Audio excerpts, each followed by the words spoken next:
नमस्कार, फाइटर समाचार में आपका स्वागत है। पेश आज 12 मार्च दोपहर 3 बजे राजस्थान की खास खबरें। पाकिस्तान में बलूच लिबरेशन आर्मी यानी बीएलए ने मंगलवार को जाफर एक्सप्रेस पर हमला कर उसे हाईजैक कर लिया। अब करीब 24 घंटे बाद सेना के ऑपरेशन में 16 विद्रोहियों को मारा जा चुका है। दरअसल क्वेटा से पेशावर जा रही इस ट्रेन में करीब 500 लोग सवार थे। इन पैसेंजर्स में पाकिस्तानी सैनिक और पुलिस वाले शामिल थे। बीएलए ने इन पैसेंजर्स में से 214 को बंधक बना लिया, जबकि 30 पाकिस्तानी सैनिकों की हत्या कर दी। न्यूज एजेंसी एएफपी के मुताबिक सिक्योरिटी फोर्सेस ने 104 बंधकों को रिहा करवा लिया है। इनमें 58 पुरुष, 31 महिलाएं और 15 बच्चे शामिल हैं। बाकी की रिहाई के लिए ऑपरेशन जारी है। बीएलए ने बंधक बनाए गए पैसेंजर्स को युद्धबंदी कहा है और इनके बदले पाकिस्तान की जेल में बंद बलूच कार्यकर्ताओं, राजनीतिक कैदियों, गायब लोगों, लड़ाकों और अलगाववादी नेताओं की बिना शर्त रिहाई की मांग की है। बूंदी जिले में नाबालिग छात्रा से दुष्कर्म के मामले में पोक्सो कोर्ट के न्यायाधीश बालकृष्ण मिश्र ने आरोपी को आजीवन कारावास की सजा सुनाई है। साथ ही 1,75,000 का जुर्माना लगाया है। जानकारी के अनुसार 5 मई 2024 को पीड़िता ने रिपोर्ट दी कि वह छात्रावास में रहकर पढ़ाई करती है। एक दिन जब वह घर आई तो अकेली थी। इस दौरान आरोपी लक्ष्मण उर्फ राम लक्ष्मण कुछ सामग्री लेने के बहाने से घर में घुस गया और रेप किया। आरोपी ने किसी को बताने पर जान से मारने की धमकी दी। डर के कारण पीड़िता ने किसी को कुछ नहीं बताया और छात्रावास चली गई। एग्जाम खत्म होने के बाद जब वह घर लौटी तो तबीयत खराब हो गई। डॉक्टर को दिखाने पर पता चला कि पीड़िता गर्भवती है। पुलिस ने जांच कर आरोपी के खिलाफ न्यायालय में आरोप पत्र पेश किया। हरियाणा में 10वीं बोर्ड के साइंस के पेपर में नकल के 37 मामले दर्ज किए गए। इसके साथ ड्यूटी में कोताही बरतने पर 9 पर्यवेक्षक और 1 क्लर्क को हटाया गया। सोनीपत के पुगथला स्कूल में नकल करवाने का मामला सामने आया। 3 युवक स्कूल से 200 मीटर दूर गाड़ी में बैठकर पर्चियां बनाते दिखे। इनके पास मोबाइल में प्रश्न भेजे गए थे, जिन्हें देखकर ये आंसर की पर्चियां बना रहे थे। इन पर्चियों को एग्जाम सेंटर तक पहुंचाने के लिए 6 बाइक राइडर लगाए गए थे। ये स्कूल के चारों तरफ राउंड लगाकर मौका मिलते ही पर्चियां फेंक रहे थे। इसका खुलासा होते ही परीक्षा खत्म होने से करीब 5 मिनट पहले फ्लाइंग टीम ने छापा मारकर पुगथला स्कूल के निकट नकल करा रहे उन 4 युवकों को दबोच लिया। वह झज्जर में 5, पंचकुला में 3 और सोनीपत व रोहतक में नकल के 2 मामले सामने आए। श्रीगंगानगर जिले में डिजिटल अरेस्ट करके 1,05,59,960 रुपए की ठगी के मामले में साइबर पुलिस ने एक और आरोपी रवि गुर्जर निवासी C18 शिव कॉलोनी सांगानेर जयपुर को गिरफ्तार किया है। खास बात यह है कि रवि के पिता आशाराम खुद चिड़ावा पुलिस थाना में थानाधिकारी हैं और पहले साइबर थाना में भी रह चुके हैं। रवि गुर्जर का अकाउंट ठगी की राशि को ठिकाने लगाने के लिए हो रहा था। श्रीगंगानगर के चूनावड़ में हुई 1 करोड़ की ठगी की रकम में से 9,93,000 रुपए आरोपी के खाते में जमा हुए थे। थाना प्रभारी डीएसपी कुलदीप वालिया ने बताया कि रवि गुर्जर ने पूछताछ में बताया है कि उसे अपने खाते से राशि जमा करवाने के लिए 15,000 रुपए मिले हैं। बाकी राशि खाते से निकालकर यश निवासी नदबई भरतपुर को दे दी। मामले में अब तक कुल 10 आरोपियों को गिरफ्तार किया जा चुका है। बताया जा रहा है कि पीयूष नामक पूरे गैंग का सरगना है।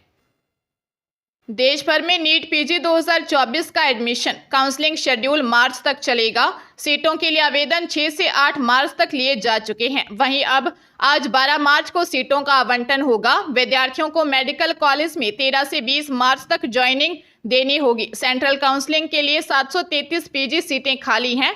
इन पर भी दाखिले लिए जाएंगे। एजुकेशन एक्सपर्ट्स के अनुसार कुल खाली सीटों में मैनेजमेंट कोर्ट की सीटें मात्र 33% हैं। शेष सभी 67% सीटें खाली गवर्नमेंट कोटे की हैं। एमसीसी ने स्पष्ट किया है कि जिन विद्यार्थियों को पहले 2 राउंड में सीट अलॉट हो गई थी और उन्होंने ज्वाइन कर लिया, वे इस राउंड में पात्र नहीं होंगे। स्ट्रे वैकेंसी राउंड में जिन छात्रों को सीट मिल चुकी है और उन्होंने कॉलेज में ज्वाइन नहीं किया, वे भी इस राउंड के लिए पात्र नहीं होंगे। स्ट्रे वैकेंसी राउंड में शामिल होने वाले स्टूडेंट की सूची उपलब्ध करवा दी जाएगी।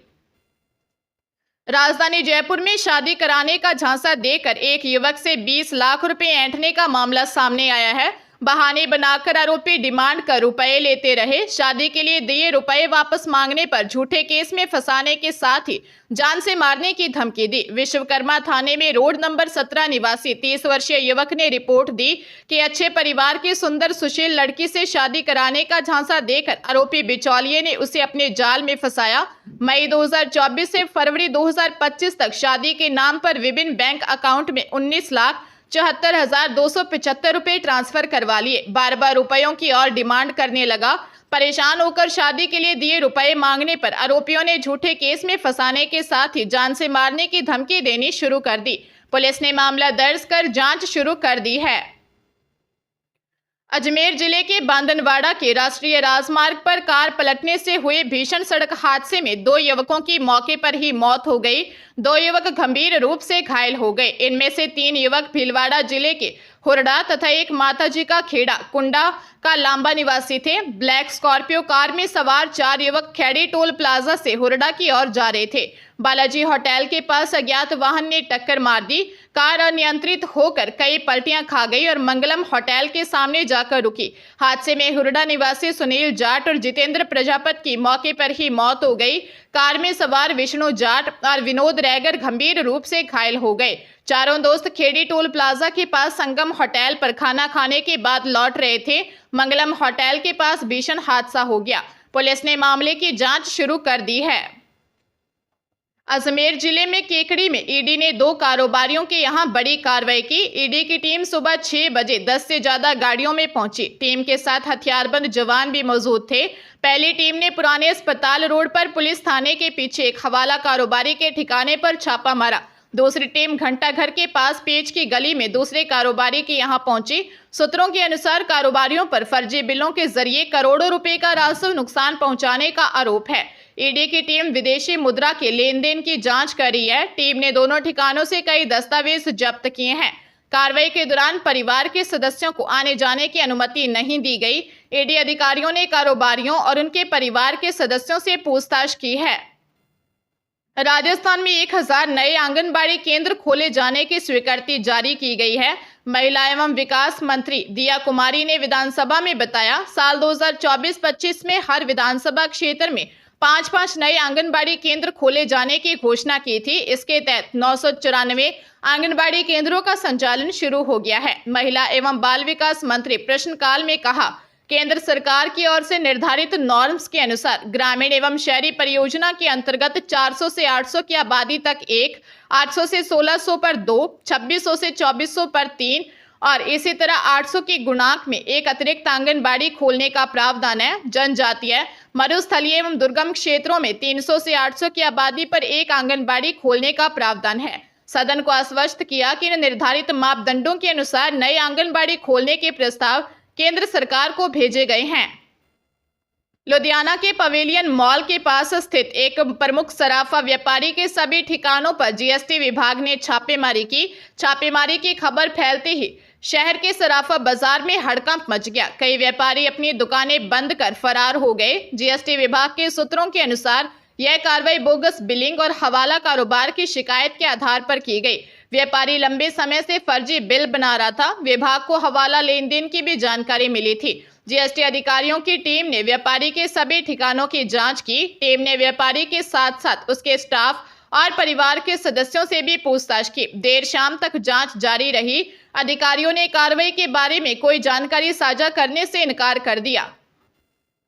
डूंगरपुर के कोतवाली थाना क्षेत्र के नवा डेरा वरदान स्कूल के पास मोड़ एक तेज रफ्तार बाइक दीवार में टकरा गई। हादसे में बाइक सवार 3 युवक में से 2 की दर्दनाक मौत हो गई, जबकि एक घायल युवक का उदयपुर अस्पताल में इलाज चल रहा है। उसकी हालत भी गंभीर बनी हुई है। कोतवाली थाना पुलिस के अनुसार एक्सीडेंट बिछीवाड़ा रोड पर वरदान स्कूल के पास नवा डेरा मोड़ पर हुआ। 25 वर्षीय प्रवीण ननोमा निवासी खुमानपुरा, उसका साथी 20 वर्षीय सुनील कटारा और 22 वर्षीय सुभाष ननोमा 3 रात को समय बोरी की ओर से डूंगरपुर शहर की तरफ आ रहे थे। नवाडेरा वरदान स्कूल के पास आते ही बाइक बेकाबू हो गई और दीवार से टकराते हुए गिर गई। हादसे में प्रवीण निनोमा की मौके पर ही मौत हो गई। अस्पताल में सुभाष की भी मौत हो गई। वहीं सुनील का इलाज जारी है। पुलिस मामले की जांच कर रही है।